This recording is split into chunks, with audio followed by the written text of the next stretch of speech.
La paix est un don de la résurrection du Christ. Au seuil de la mort, il n'a pas hésité à donner cette paix aux disciples qui le livraient. Lui qui a embrassé le renégat, ainsi qu'il embrasse le fidèle. Ne croyez pas que le baiser que le Seigneur a donné à Judas Iscariote fut inspiré par un autre sentiment que la tendresse. Le Christ savait déjà que Judas le trahirait.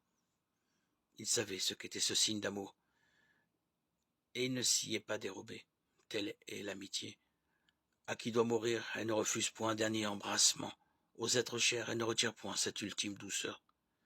Mais Jésus espérait aussi que cet élan bouleverserait Judas et que, alarmé par sa bonté, il ne trahirait pas celui qu'il aimait. Il ne livrerait pas celui qu'il embrassait.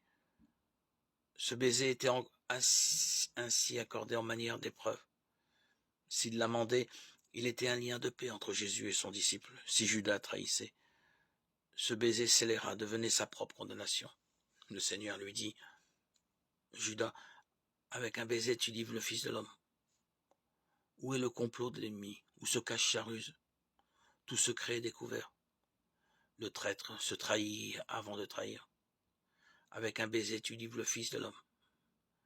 Avec le sceau de l'amour tu blesses. Avec le geste de la tendresse tu répands le sang. Avec le signe de la paix tu apportes la mort. Dis-moi, quel est cet amour?